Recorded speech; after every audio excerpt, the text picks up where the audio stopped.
It's Friday, April 9th, 2021, and as always, we're going to talk about Cardano. Get ready. Let's go.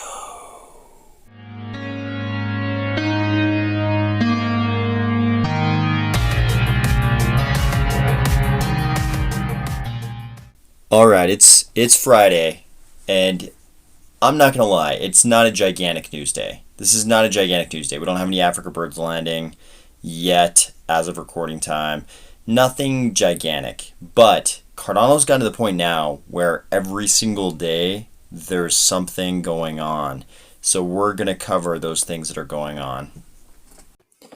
Number one, Cardano now has a Coinbase explainer. What is the Coinbase explainer? So this is where Coinbase tries to inform their customers all about the basics of a cryptocurrency. Why? Because Coinbase is in the business of selling cryptocurrencies. And the best way to sell somebody on something is to, I'm doing air quotes with my hands, but you can't see it, to educate them, to educate them about that cryptocurrency. Because people are more likely to be convinced of something if they feel like they have whatever they deem to be the requisite amount of information about that thing to make a decision. So this is Coinbase doing that thing. Do we care that much? Probably not. But is it a sign that our ecosystem is maturing and Coinbase cares enough about it to try to educate their customers? Yes. So kind of interesting. They're talking about the settlement layer and the computation layer. Here they're calling it the computing layer, but the computation layer, they're talking about Ouroboros. So, I mean, this isn't just a gloss over. I mean, this is a real, they're explaining the difference between proof of stake and proof of work.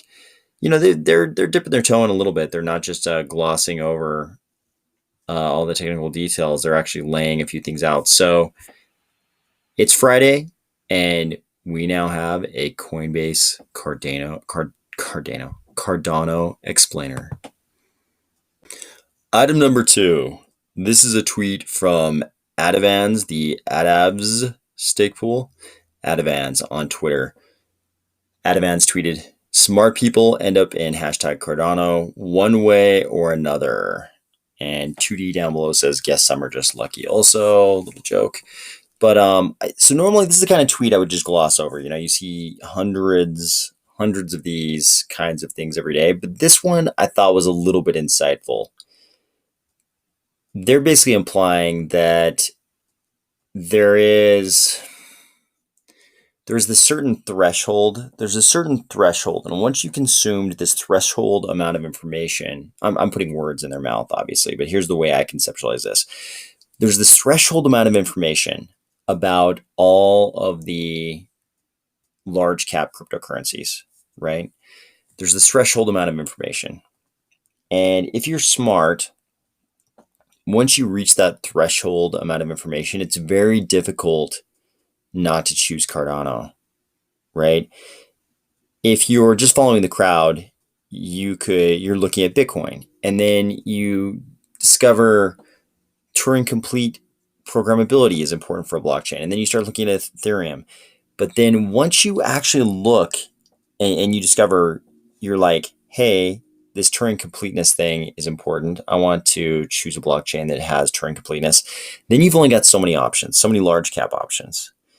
And I think once you reach a threshold amount of information consumed about each of those, it's really hard not to choose Cardano if you're smart, as Adavans pointed out. You know, if you're not smart, it'd be really easy to choose Tron. But if you're smart, it's really hard not to choose Cardano. So not a major news item, but I thought a very insightful tweet. Thank you for that, Adavans. Number 3. So we've had there's been a lot of action on the smart contract front. We finally got a tentative date for Alonzo, which will be the launch on mainnet of smart contracts. But it's kind of confusing. Like, when is the test net going to be? When is the when are the Plutus pioneers going to get into the test net? Like, what have been the hard fork combinator events that have led up to this? All of these things were a little bit confusing, to put it lightly. IOHK has now dropped a blog entry to explain exactly where we've come from, where we are now, and where we're going on the smart contract front, laying out a lot of things, including where the name Alonzo comes from, Alonzo Church.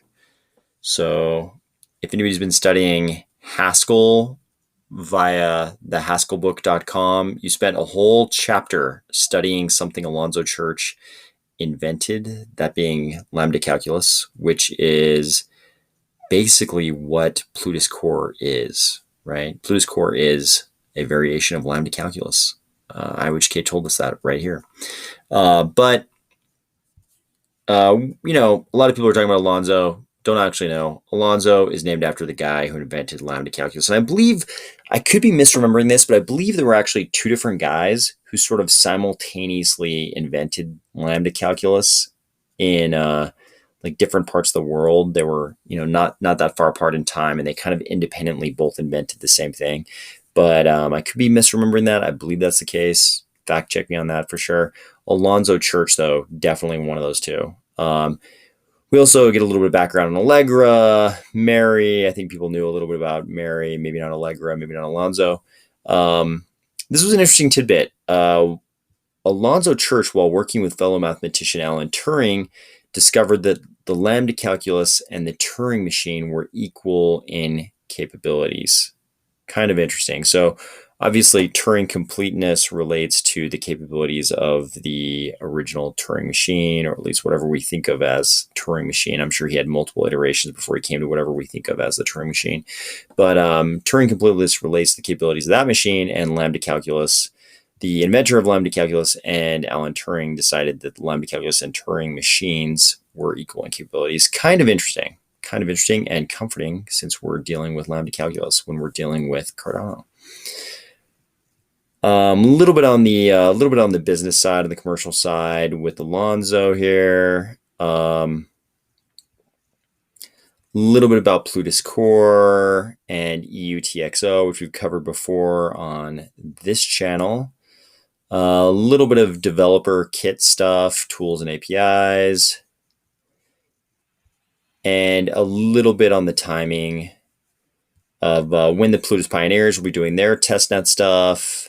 All that good stuff. So take a peek at this article if you're interested in any of these items. That is now live on the IOHK.io website.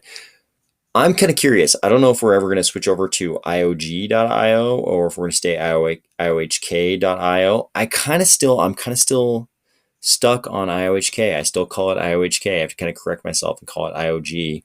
Obviously, they're not in Hong Kong anymore for political reasons. Skeptically, you might say tax reasons, but definitely for political reasons, including taxation. IOHK is, probably including taxation. I won't claim to know exactly why we're no longer calling it IOHK, but I like IOHK. It sounds cool. IOG is probably a little bit cooler than IOYO. The entity is technically now domiciled in Wyoming, I believe, and I was a little bit afraid for a while we were going to be calling it IOYO after the abbreviation for Wyoming. IOG, definitely better than IOYO. However, IOHK still sounds cooler to me. And that is it for Friday, guys.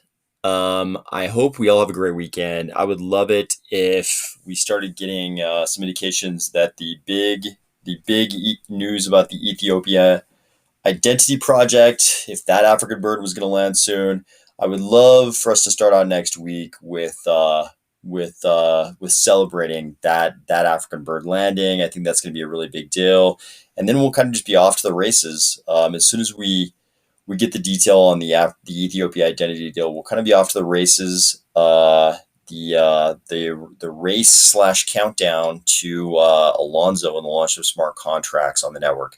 I think this is going to be a really cool interim period, though, because we're going to be hearing about the things that people are wanting to build, right? Like, we already know about things people are building based on Catalyst funding, but I believe we're going to be hearing about other projects quite a bit in between now and then. My guess is that a lot of other teams will want to be building stuff on Cardano, given that there's an there's light at the end of the tunnel for smart contracts in Cardano now. We kind of have this tentative deadline of late summer. And I think that is going to light a little bit of a fire under some of these teams that would probably otherwise build on Ethereum. But everyone is now realizing that there is no light yet at the end of the tunnel for Ethereum fees or Ethereum scalability. We don't yet know when Ethereum 2.0 is coming, but we do know when Cardano Alonso is coming. So I think there's going to be a lot of cool news in between now and the actual launch of Alonso about different teams building different things. Recently we heard about a couple, Orion and Occam, and we don't yet know which ones are going to be awesome and which ones we won't care about, 12 months from now. But the fact we're starting to hear about these projects, I think, is a good thing. And I think it's going to be a pretty fun and exciting time leading up to Alonso. And then with the launch of Alonso, it's like, man, we're going to be flying out of the gate like a bunch of thoroughbreds. And with that, I will wish you a happy Friday, and I'll see you tomorrow.